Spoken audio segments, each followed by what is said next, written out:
Hello everybody, this is Fernando for the latest Ghosts and Spirits of the Week video. I thought I would add one of these in here while I was waiting for your suggestions for my latest Urban Legends series, and I'm going to probably do another of the week, one of the random ones, I guess later on this week too. This one is fascinating because when I was clicking on the random page on the ghost.wiki.com link, it actually provided me this. Like, this is not an actual, let's say, specific entity or a specific ghost or spirit per se, but rather it's more about a topic. And so I considered it for about a minute and I thought to myself, yeah, sure, this will be good to talk about nonetheless, because still it does involve the realm of ghosts and spirits, even if it's not specifically one example of them. And it has to do with the topic within the ghost and spirits world known as the Imprint Ghost. And inadvertently, I have heard of these examples only because I've heard of them, but I did not know the specific term for them. And so I'll go over essentially what they are and then where you would find most instances of this imprint ghost. It could be that you have come across these imprint ghosts before and have not had any idea that you have been basically in their presence all this time.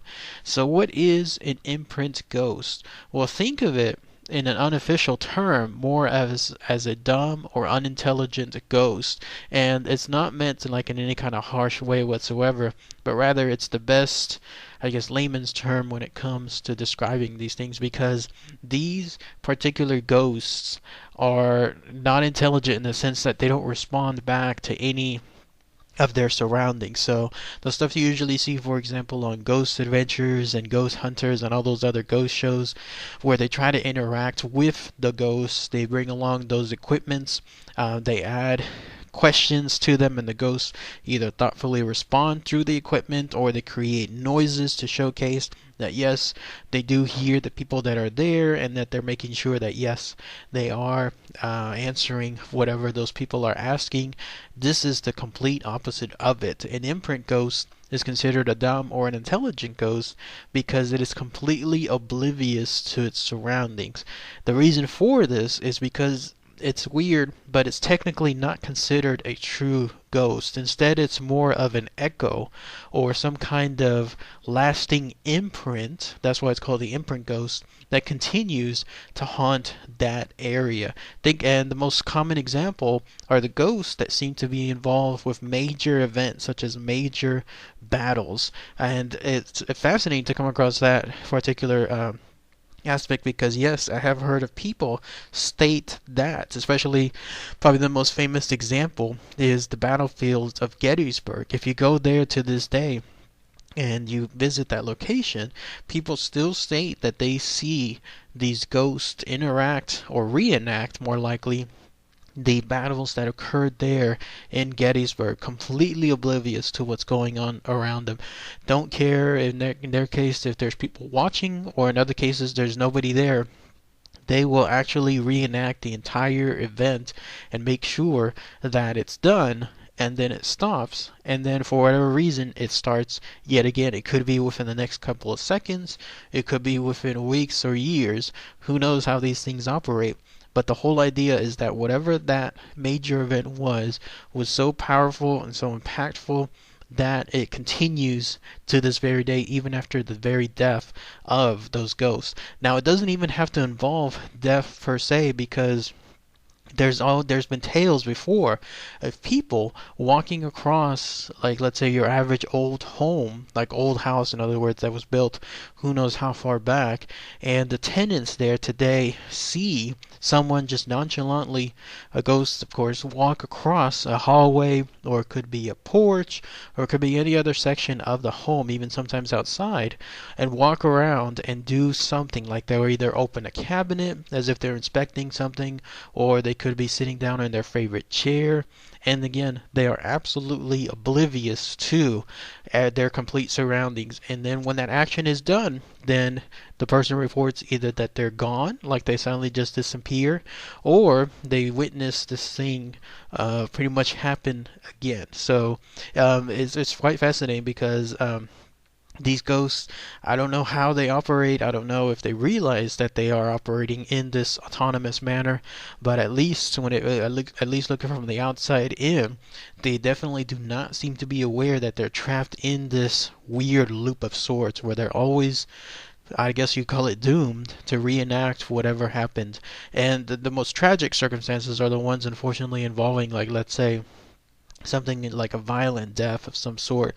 That's why when people I remember reading where people go someplace, maybe it's someplace they even happen to be moving into, and then they hear something as far as like a large scream, like let's say a woman's violent death scream of sorts, and when that happens, they don't know what's going on, but it could actually be this imprint ghost, something that would have happened to that woman right before she was either killed or murdered, and because of it, she is in turn reenacting those last few moments of her life, much to the unfortunate circumstance, the people that happen to be around that area. Also, there have been reports, and this is quite strange, that there's some kind of vortex that seems to be accompanying these imprint ghosts. I don't know how that vortex is described.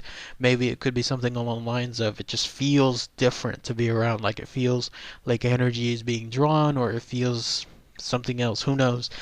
But those seem to be some of the examples of interactions from imprint ghosts. If you can't necessarily talk to them, or they don't notice you, then at least there is this side effect involving these imprint ghosts. What was fascinating also to read is that some of these imprint ghost transactions, they don't occur, let's say, in front of you, visible, where you kind of see like a shadow of these ghosts or maybe just a wisp of them. But no, in some cases they are completely unseen, completely unheard, completely unnoticed, yet they're still happening.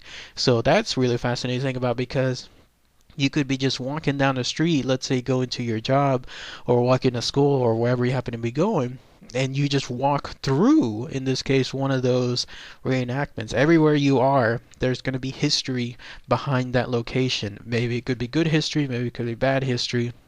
But the idea is you could be walking through that history, these ghosts, these imprint ghosts, doing some kind of reenactment, but you would have no idea of what's occurring because you can't see them, at least in those situations when they go just completely unnoticed. Why some of them, I guess, are more visual than others, I don't know. But the idea is you just walk straight through them and you would never know that that is happening. So quite fascinating stuff. So with all that information, that is it when it comes to the notion of imprint ghosts. Nothing as far as, again, the circumstance where you would interact with them. You can try, but there's nothing that's going to be a response in terms of a response back. You can try, I guess, to clock it if you can. Maybe if you happen to be lucky enough to be around one, and let's say you know that there's a repeating action of some sort, then you can try to see what it's like and then have it happen yet again. So quite fascinating.